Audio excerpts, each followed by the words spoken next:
Now, next chapter that we are focusing on, we are targeting on is our biodiversity and conservation.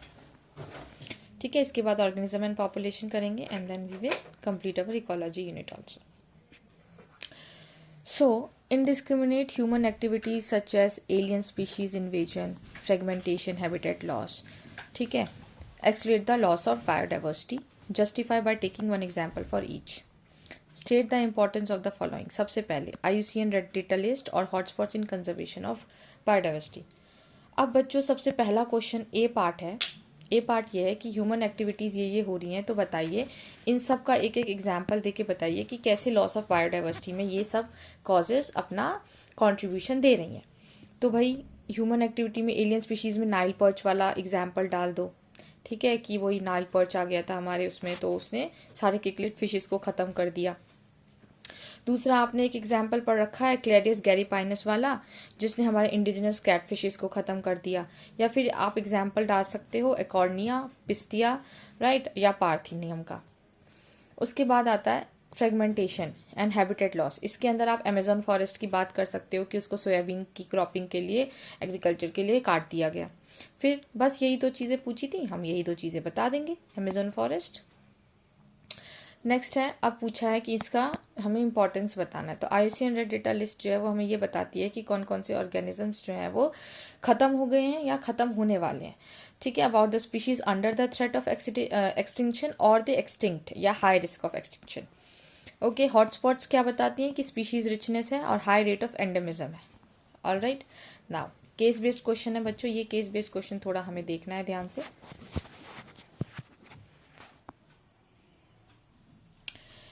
Each question has 3 sub-questions with internal choice in one sub-questions.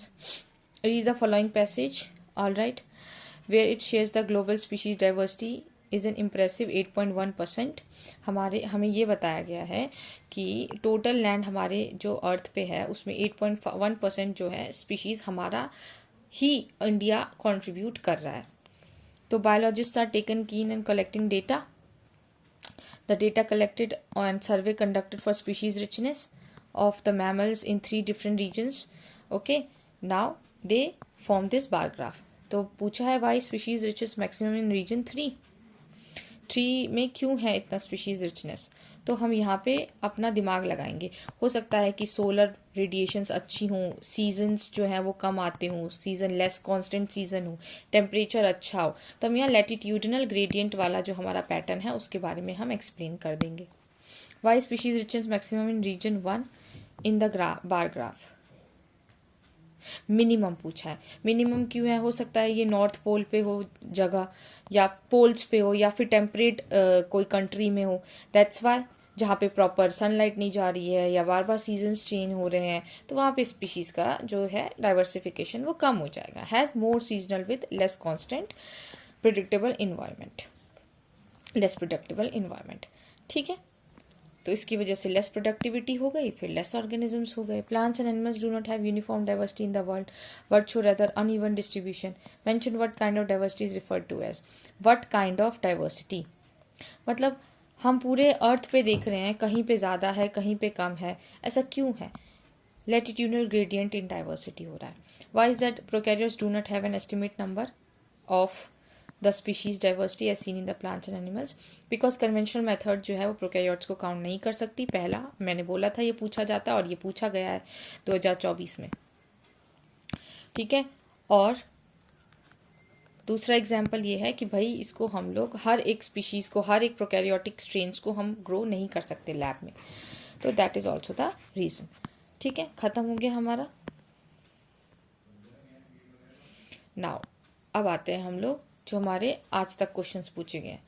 सबसे पहला IUCN red data list बोलती है last 500 साल में extinctions हो चुके हैं 784 species के, इंक्लूडिंग, अब देखो मैंने बोला था ये नंबर्स जो हैं ये आए हुए हैं, आप याद कर सकते हो तो कर लो, नहीं तो मत करो, रहने दो. तो यहाँ अब वो नंबर हमें बताना है. तो बच्चों आपको याद रखना है कि 338 तो वर्टिब्रेट्स थे, तो यहाँ तो वर्टिब्रेट्स की तो स्टोरी ही नहीं है. और 359 इनवर्टिब्रेट्स थे, तो 359 दिख रहा है, तो हाँ दिख रहा है मैम. और 87 प्लांट स्पीशीज़ थी. ओके, सो नेक्स्ट है human settlement often leads to habitat loss and fragmentation. Select the statement that describe how a small patch differs from a large patch of the same habitat. तो देख लेते हैं. Invasive species will never be seen here. Population of large animal decreases, biodiversity decreases, competition from surrounding habitat decreases. तो ये पूछ रहे हैं कि भाई स्मॉल पैच कैसे डिफरेंट है लार्ज पैच से. तो ऑब्वियस सी बात है, इन्वेजन हो गया होगा तभी तो स्मॉल पैच हो गया है, राइट. जो बुरी चीज़ें हैं उसको इकट्ठा करो, और राइट. और क्या बुरी चीज़ है, बायोडाइवर्सिटी डिक्रीज हो गई होगी तभी तो वो स्मॉल पैच है. तो आपका आंसर हो सकता है पहला तो ठीक है, दूसरा भी जिसकी वजह से कम हो रहा है. Surrounding habitat increases, surround competition, इतना कोई वैलिड रीज़न नहीं है. Population of large animals decreases, तो लार्ज एनिमल्स के डिक्रीज होने से क्या होगा. तो मेन फर्स्ट और फोर्थ है, फर्स्ट और थर्ड है बच्चों. मेन क्या है, फर्स्ट और थर्ड. तो answer will be C option. 2023 में पूछा गया है. नेक्स्ट है, it is observe the species diversity decreases as we move towards the poles from equator. तो equators to poles. Species area richness, rectangular hyperbola है ना, पढ़ चुके हैं हम लोग इसे. अब इधर देखो, पूछ रहा है कि भाई ए क्या है बी क्या है. बोला था ना मैंने कि पूछ लेते हैं, तो हमें याद रखना है. इसको मैमल्स बोलेंगे हम. अरे क्या कर रहे हो मैम. इसको मैमल्स और इसको एम्फीबियंस. अब इधर देखो, ग्राफ है एक्स और वाई, ये एक्स और ये वाई, ठीक है. Depict diagonal variations in the solar radiations in the month of June and in month of December. मतलब ये ग्राफ जो है 1 जून का, 1 दिसंबर का, 1 जून का, 1 दिसंबर का, ठीक है. विच of the graph depict tropical region and temperate region. भाई ट्रॉपिकल वो होगा जिसमें चेंजेस बहुत कम आ रहे होंगे, है ना. ट्रॉपिकल वही रीजन होगा. तो देखो इसमें इतने चेंजेस नहीं आ रहे भाई, ना जून में भी सेम ही है, दिसंबर में भी सेम ही है. तो जो वाई ग्राफ है that is your tropical one and x is your temperate one. Which of the two, X or Y, will show high biological diversity? Obviously, Y will show high biological diversity because they have less season things. मतलब season जो है वो constant है. दूसरा temperature सब बढ़िया होगा. Okay. And greater biological diversity हमें देखने को मिलेगी. Substantiate with the help of one example that in an ecosystem mutualists first tend to co-evolve, second are also of the major cause of biodiversity loss.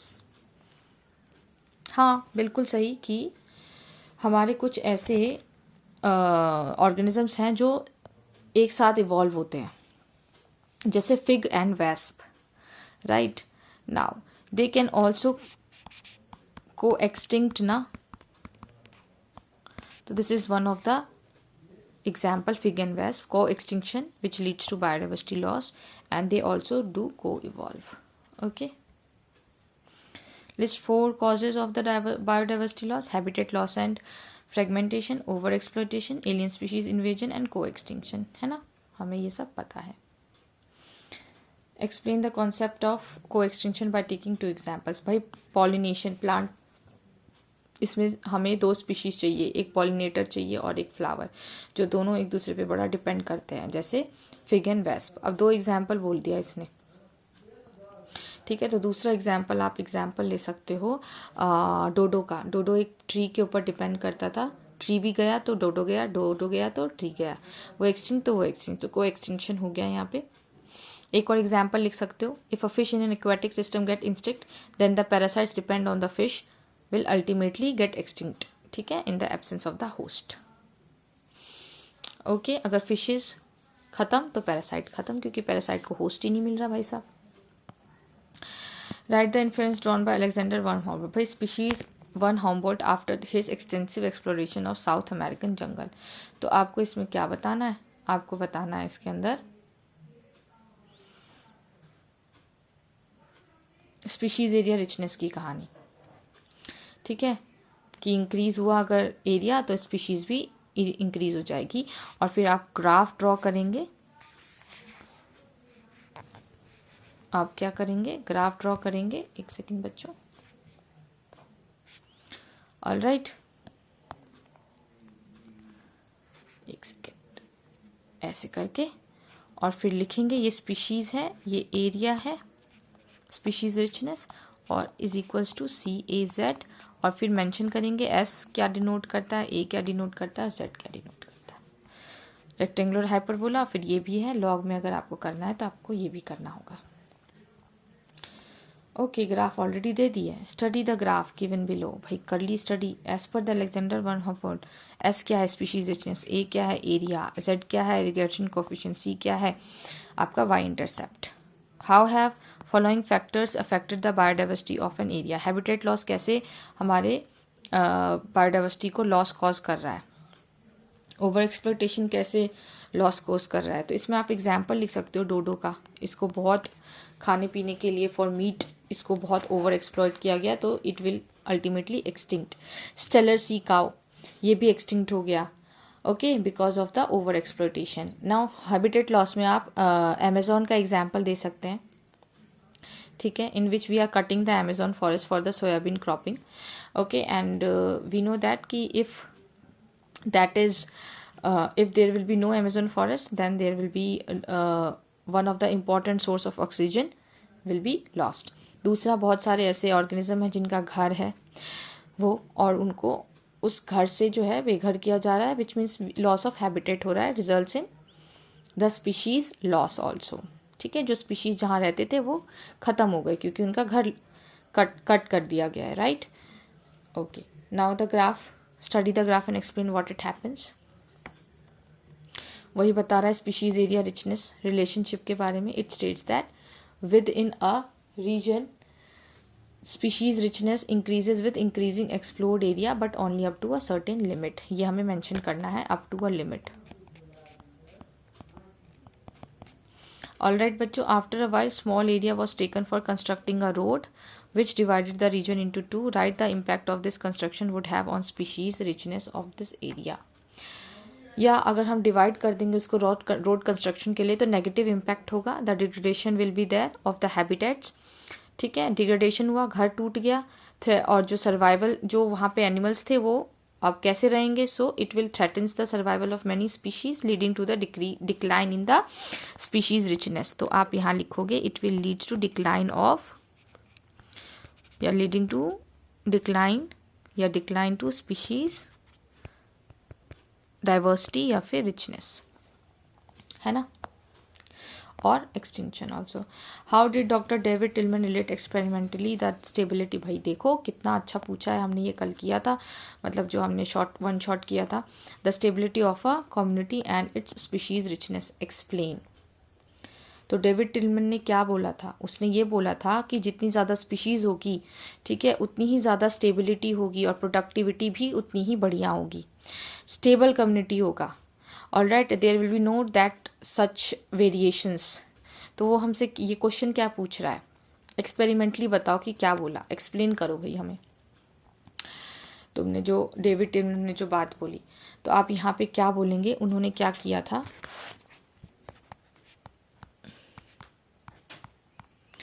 Outdoor plots use किए थे to give experimental evidence of a stable community. पहले तो आप ये लिखोगे कि भाई David Tillman ने बोला क्या था, फिर आप उसके बारे में एक्सप्लेन करोगे कि एक्सपेरिमेंट क्या किया। आउटडोर प्लॉट्स यूज़ किए, ठीक है, वहाँ पे क्या किया, जो प्लॉट्स मोर स्पीशीज़ के साथ थे तो उन्होंने ये इन्फेरेंस दिया कि the plots with more species हैं, ठीक है, have showed less year to year variation, okay, in total biomass.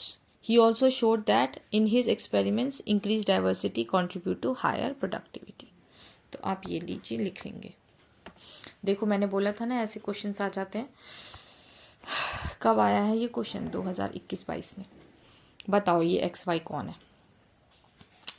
Insects हैं एक्स तो, ठीक है, और वाई कौन है भैया, मोलस्कास है, okay. Which one of the X and Y is most species rich taxonomic, भैया इंसेक्ट्स, ठीक है, ऑन व्हाट परसेंटेज, भैया 70%, ये हमने पढ़ा था कि 10 अगर एनिमल है तो उसमें से 7 हमारे इंसेक्ट होंगे ना। व्हाट आर कॉन्सिक्वेंसेस क्या होंगे हमारे लॉस ऑफ बायोडाइवर्सिटी की वजह से, ये हमने पढ़ा हुआ है। हमारा इकोसिस्टम डिक्लाइन हो जाएगा, ठीक है। हमारा इन्वायरमेंट जो है वो लेस रेजिस्टेंट हो जाएगा टू सम इन्वायरमेंटल पर्टर्बेशंस, ये हमारे एनसीईआरटी में मेंशन्ड है। वेरिएबिलिटी इंक्रीज हो जाएगी, ठीक है, इन इकोसिस्टम। और राइट, फॉर एग्जांपल पेस्ट और डिसीज साइकिल जो है वो बहुत ज़्यादा वनरेबल हो जाएंगे। स्पेशल जो प्लांट्स और एनिमल्स हैं एक्सटिंक्शंस हो जाएंगी उनकी हैबिटेट लॉस और फ्रेगमेंटेशन की वजह से। तो ये बहुत ही इंपॉर्टेंट है, क्वेश्चन पूछा है तो याद रखना है आपको। भैया वो ये पूछ रहा है ग्राफिकल रिप्रेजेंटेशन दो, तो भाई तुम ग्राफिकल रिप्रेजेंटेशन दे देना, तुम्हें आता है। एस क्या है, स्पीशीज रिचनेस है। जेड क्या है, हमको पता है। अब ये पूछ रहा है what is the value of this, तो आप वैल्यू याद रखोगे ना, आपको वैल्यू याद है 1.15, जेड की वैल्यू थी 1.15, ठीक है।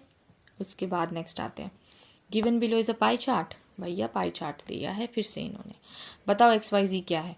तो एक्स क्या है, फिशेज़ है, ठीक है। एक्स क्या है, फिशेज़ है, क्योंकि ये वर्टिब्रेट्स हैं तो उसमें एक्स फिशेज़ होंगे, ठीक है। वाई क्या है भैया, यहाँ मैमल है तो यहाँ एम्फीबियन है, मैमल के एकदम अपोजिट है। और इसने पूछा है कि जी क्या है,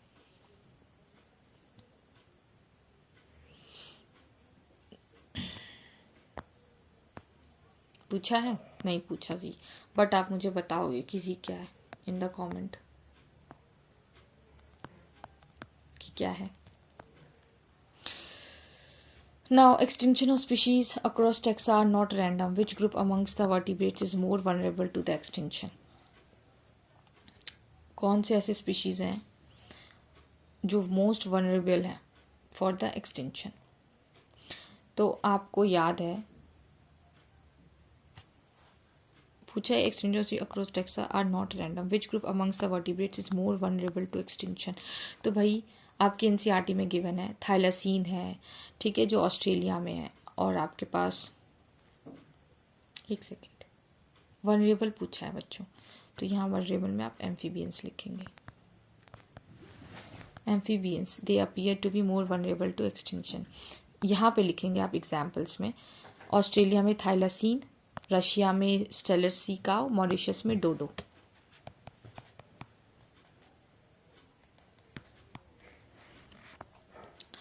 ठीक है, थोड़ा थोड़ा कभी कभी टंग ट्विस्ट हो जाता है, कोई नहीं। Study the graphical representation. बताओ भैया एस वाई जी ये कितना बताओगे, सब तो बता चुके हो। एस लाइन जो है उसकी वैल्यू बताओ, नॉर्मली कितनी होती है, नॉर्मली हमें पता है 0.2 तक होती है, और अगर ज़्यादा स्टीपर है तो 0.6 से लेके 1.2 तक हो सकती है। एलियन स्पीशीज़ भाई हमें पता है नाइल पर्च हो गया हमारा, वो क्लेरियस कैरिपिनस हो गया, एकॉर्निया हो गया, ये सब हमारे एग्जाम्पल हैं। Mention one major cause responsible declining the tiger population. Tiger population जो है वो क्यों डिक्लाइन होती चली जा रही है, क्योंकि उनका ओवर एक्सप्लॉयटेशन हो रहा है, over exploitation. Write one main effort of biodiversity conservation that must have helped to increase the biodiversity. Ethical, पहला तो आप बायो कंजर्वेशन में, अच्छा इसने पूछा है main effort of biodiversity conservation, main कौन सा एफर्ट है जो कंजर्वेशनिस्ट से लिया गया है, के द्वारा लिया गया है। तो भाई जो हमारे टाइगर रिजर्व्स वगैरह बनाए गए हैं वो एक हमारा मेन इम्पॉर्टेंट स्टेप है। हाँ, state how it is possible to count the number of tigers in a forest area. तो हम उनके पग मार्क्स को काउंट करते हैं, हमने ये पढ़ा था है ना, pug marks, faecal pellets. All right, ठीक है बच्चों। उसके बाद देयर आर 3, अब यहाँ पे पूछा है 3 कॉजेज़, तो हमें पता है over exploitation, habitat loss and fragmentation, alien species वाला, और को एक्सटिंक्शन। तो 4 हैं, तो हम इनमें से कोई भी 3 लिख देंगे।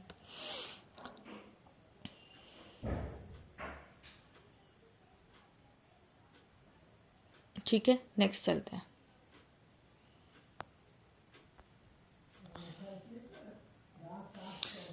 The following shows the species area richness. Name the naturalist who studied von हमारा एलेक्जेंडर वॉम हम्बोल्ट। ठीक है, write the observation he made. तो ऑब्वियसली इंक्रीज होगा एरिया, तो स्पीशीज़ भी इंक्रीज होगी, but up to a limit, story खत्म. Write the situation as discovered by the ecologist when the value of this z lies between 0.1 to 0.2, मतलब normal area है. ठीक है, नॉर्मल है, नॉर्मल पर्टिकुलर आपका इम्प्रूवमेंट हो रहा है. ऑल राइट, नाउ नेक्स्ट आते हैं हम इस पे. तो स्टीपर हो गया हमारा z, जब तब हमें ये वैल्यू मिलती है. लार्जर एरिया के लिए हम z की वैल्यू ये रखते हैं. ठीक है बच्चों, अंडरस्टूड. ओके, नेक्स्ट आते हैं. When would the slope of line become steeper, जब z की वैल्यू 0.6 से लेके 1.2 के बीच में होगी, तो और लार्जर एरिया के लिए होगी, तो ये स्टीपर हो जाएगा. Simple. For example frugivorous birds. Okay, since the area of life on Earth, there were 5 episodes of mass extinction और 6th one is going on.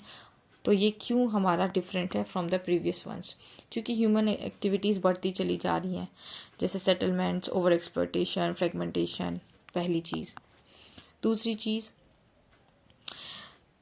क्या पूछी है, हु इज़ मेनली रिस्पॉन्सिबल? तो हमने बता दिया ह्यूमन्स आर मेनली रिस्पॉन्सिबल. उसके बाद पूछा है list any 4 points that can help to overcome this disaster. तो येस, हम लोग अवॉइड कर सकते हैं introduction of alien species in our area. ठीक है, कंजर्वेशन को ज़्यादा हाई प्रायोरिटी पे दें, मेंटेन करें अपने नेशनल पार्क्स एंड जूस को. एंड नेक्स्ट वन, जो हमारे रोड्स वगैरह होते हैं, there we can plant large number of trees on the road sides where space is available. Now giving example और 3 reasons why tropic shows greater level of species diversity. तो ये हमें पता है सीजन लेस होता है. सबसे पहले आप ये लिखेंगे कि भाई कांस्टेंट सीजन होता है, कांस्टेंट सीजन है. दूसरा आप ये लिखेंगे सनलाइट, सोलर रेडिएशंस बहुत अच्छी हैं यहाँ पे. तीसरा ये लिखेंगे, तीसरा आप क्या लिख सकते हैं, आप तीसरा ये लिख सकते हैं कि प्रोडक्टिविटी भी बहुत हायर होती है, that leads to basic high species diversity. ठीक है, और आप चौथा भी लिख सकते हैं कि टेम्परेट रीजन्स जो होते हैं दे शोज सम फ्रीक्वेंट ग्लेशिएशंस. ये आपकी एनसीईआरटी में गिवन है बच्चों. ठीक है, while tropical latitudes have remained relatively undisturbed. ठीक है, ये टेम्परेट रीजन में होता है, बट जो हमारा ट्रॉपिकल रीजन है उसमें कुछ ऐसा नहीं हो रहा है. So this one will be the next cause. Name and explain any 2 ways responsible for the loss of biodiversity. भाई कुछ भी लिख दो, 4 तुम्हें पता है. According to the ecologist, tropical region in the world का account for greater biodiversity. Justify. तो आप इसको जस्टिफाई कैसे करेंगे कि क्यों होता है? तो आप यही ट्रॉपिकल वाली कहानी पूरी लिख देंगे. 3 point, glaciation, season less, solar radiation. Why are habitat loss and alien species invasions consider as the causes of biodiversity loss. तो भाई हमें पता है, हम पहले डिस्कवर कर चुके हैं. One of the x two example भी हमें पता है. One of the x two conservation, जू, बोटानिकल गार्डन्स. ठीक है, cryo preservation, genetic banks. Right, they are the methods for endangered species. अच्छा सॉरी, MCQ है ये. ओके, सो क्या बोल रहे हैं ये, one of this method for endangered species, वो स्पीशीज जो एक ही जगह रहते हैं, तो उनके लिए कौन सा एक एक्स2 मेथड हो सकता है? ठीक है, तो इसका आंसर होगा हमारा क्रायो प्रिजर्वेशन, क्योंकि बाकी जो 3 है ना, ये सब इन सीटू है. How are in situ and ex situ approaches are different from each other. क्योंकि ये ऑन साइट होता है, जहाँ पे ऑर्गेनिज्म है वहीं पे उसकी कंजर्वेशन करो, और ये ऑफ साइट होता है, मतलब वहाँ से हम उसे उठा लाए हैं और उसकी तब हम कंजर्वेशन कर रहे हैं.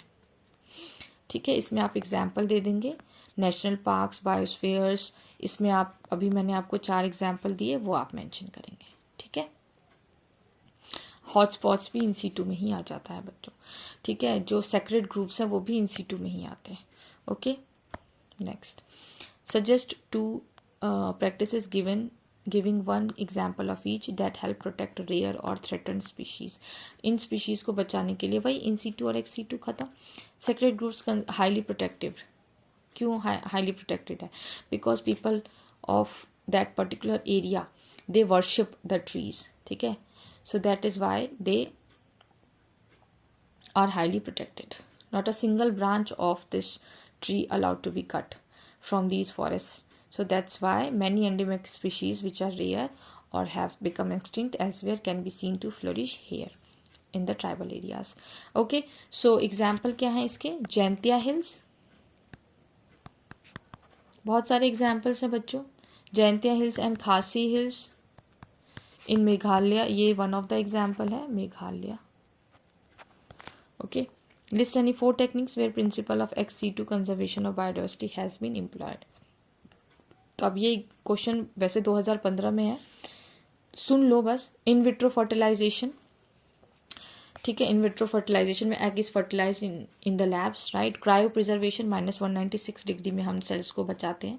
सीड बैंक्स हो गए, टिश्यू कल्चर हो गया, right. Why is there a need to conserve biodiversity? वही एथिकल इश्यूज हैं. एथिकली हमें बचाना चाहिए. Ethical, utilitarian, broadly utilitarian, narrowly utilitarian, हमें ये 3 मेथड्स आते हैं, हमें ये करने हैं. Biodiversity plays a major role in ecosystem services than nature provides. Describe any 2 broadly utilitarian arguments to justify. भाई pollination basically. pollination जो है ये हमारा broadly utilitarian है. ऑक्सीजन, ठीक है, ये 2 चीज़ें हमें मेंशन करनी है. अमेजन फॉरेस्ट हमें ऑक्सीजन देता है, और पॉलिनेशन में बीज, बम्बल बीज, बटरफ्लाइज वगैरह जो हैं they engage in pollination. Ethical reasons बताइए conserve the biodiversity. Now basically हम यहाँ पे क्या मेंशन करेंगे? Human beings share the biosphere over a million species of plants because sharing is caring, right. So they have evolve just we have evolve, obvious सी बात है. So every living species has an intrinsic value, though it may not have direct economical value. So it is our moral and ethical duty not to destroy them. ठीक है, instead of that we should care them. खत्म. And list 2 categories that are used to identify a region for a maximum protection as biodiversity hotspot. तो क्यों हम hotspots को बचाते हैं? तो सबसे पहले है because high degree of endemism है यहाँ.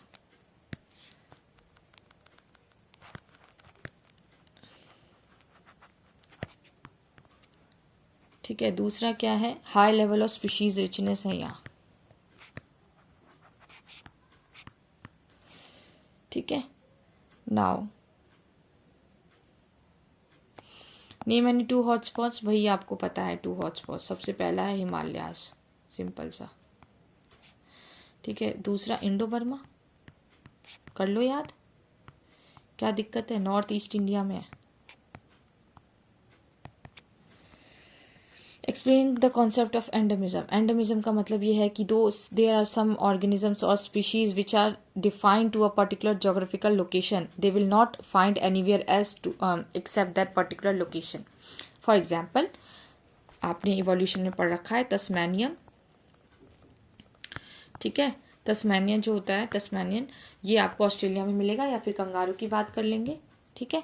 Name 4 regions around our country that are considered hotspots. पहले तो आपने इंडो बर्मा लिख ही लिया, हिमालयाज लिख ही लिया. उसके अलावा वेस्टर्न घाट्स, ठीक है, श्रीलंका, और क्या है? Sundaland the hotspot, Sundarbans basically we can say that. Explain any 3 ways other than zoological park, botanical gardens and wildlife sanctuaries by which threatened species of plants and animals are being conserved ex situ. Cryopreservation, ठीक है, preservation spelling check कर लेना. Explain any 3 ways other than. भाई 3 ways बताने हैं तो 3 ways लिख लेते हैं हम यहाँ पे. 3 ways बड़ा आसान है. 3 ways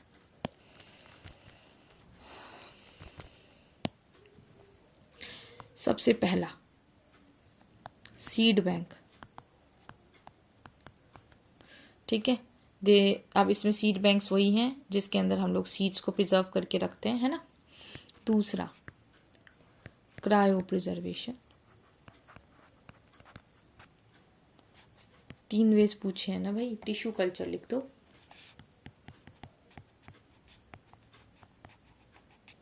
चौथा लिख दो जीन बैंक.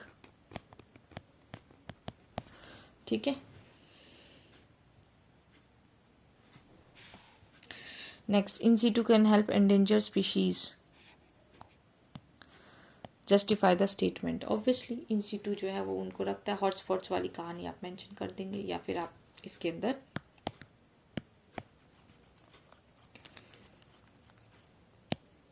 और क्या मेंशन कर सकते हैं कि basically what happens here, we preserve or we conserve, not preserve, we conserve those animals by protecting them in their natural habitats. In their what? In their natural habitats.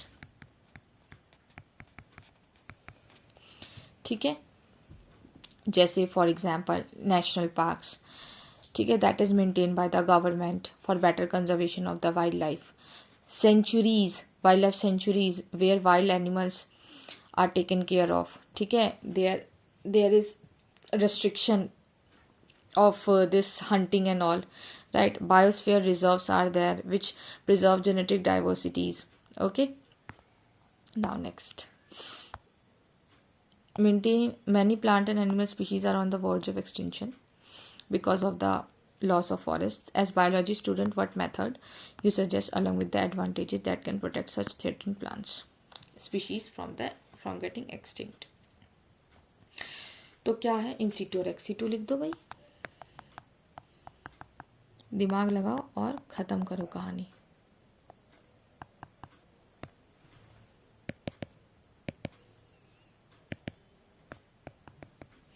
मैं इसको explain कर देना है marks के हिसाब से। Narrowly utilitarian में क्या लिखोगे? Food cereals, fat and oils, fibres जैसे कॉटन, फ्लैक्स सीड्स हो गए, फायरवुड हो गया जो कि सोर्स है एनर्जी का, एनर्जी एंड कुकिंग का। फूड एंड सीरियल्स में पल्सेस, फ्रूट्स मिलते हैं हमें। फैट एंड ऑयल्स जो है हम प्लांट्स और एनिमल्स से मिलते हैं। Drugs, nearly 25% of the drugs medical uses के लिए हम लोग वहीं से उठाते हैं, ठीक है। ब्रॉडली में आपने पॉलिनेशन और ऑक्सीजन का रोल लिख दिया। Many animals that have become extinct, ठीक है। What type of biodiversity conservation is observed in this case? Zoological parks हैं ये, तो XC2 टाइप ऑफ कंजर्वेशन हो रहा है, है ना। What type of biodiversity conservation in this? Explain any two other type. तो भाई बोटेनिकल गार्डन लिख दो, क्रायो प्रिजर्वेशन लिख दो, टिश्यू कल्चर लिख दो जिसमें आप क्या करते हो, कैलस फॉर्मेशन वगैरह करते हो और एक ही छोटी चीज़ से पूरा प्लांट बना लेते हो, है ना। टिश्यू से there is a great concern all over the world to conserve biodiversity. Explain giving 3 reasons. किसके लिए रीजंस दूँ मैं? To maintain ecological balance. Right different ways that have developed in increasing tiger population in our country. कौन से साल में? 2020 में पूछा गया है। तो आप पहली बात, there is a great concern all over the world to conserve biodiversity for maintaining ecological balance in nature. तो ऐसे कौन से 3 हमें रीजंस देने हैं?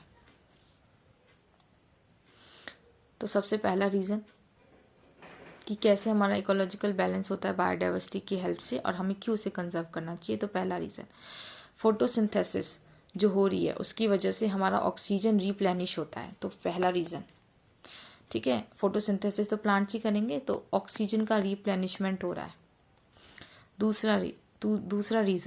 दूसरा रीज़न ये होगा कि जो हमारे क्लाइमेट्स हैं उनको भी मेंटेन करता है हमारा फॉरेस्ट और ओशन सिस्टम, ठीक है। So it will retain the rain water and all and it will prevent our earth from various floods and all, ठीक है। दूसरा रीज़न बेसिकली हो गया। तीसरा रीज़न क्या है कि हमें क्यों कंजर्व करना चाहिए, इकोलॉजिकल बैलेंस में कैसे ये कंट्रीब्यूट कर रहा है।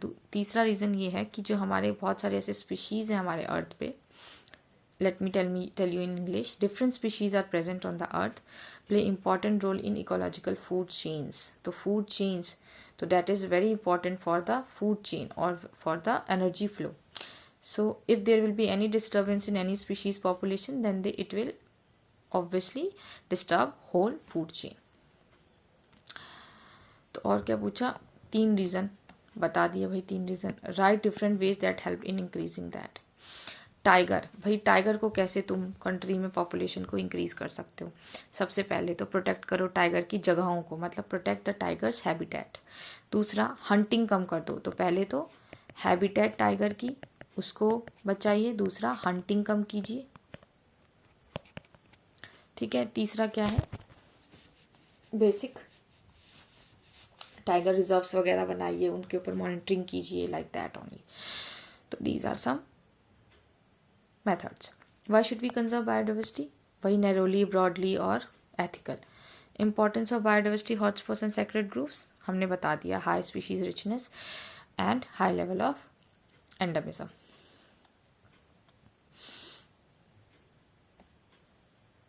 Okay.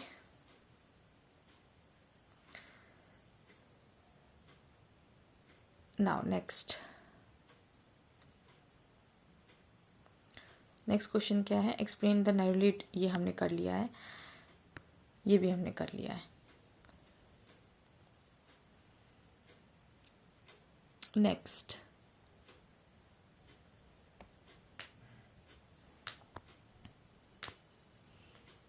खत्म हो गया हमारा.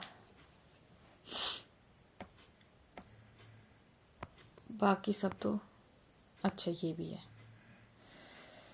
अ कम्युनिटी, ये 2020 और 21 में पूछा गया है. A community with more species is more stable that with less species because more the number of species lesser the variations. बिल्कुल सही, ए होगा इसका ऑप्शन. ये हम कर चुके हैं. Which of the three forest, temperate, mangroves और tropical, is more vulnerable to invasion और by outside the animals and plants. तो tropical is more vulnerable to invasion by outside animals and plants. The tropical regions are likely to have more biological diversities than temperate ones. We know the reason. There was loss of biodiversity in ecosystem due to new construction of protected project area in that area. Why would be the impact? What would be the impact on that ecosystem? State any three. So we know that particular reason and impacts. ठीक है. Decline in plant production, lower resistance to environmental perturbations such as drought, increased variability in certain ecosystems. ठीक है, जैसे disease cycle and all. Causes हमें पता है. Okay. Evil quadrant में वो 4 हमारे रीज़न आ जाएंगे. ठीक है. Habitat loss, over exploitation, alien species and को एक्सटेंशन. तो ये सारी चीज़ें आपको कर लेनी है खुद से.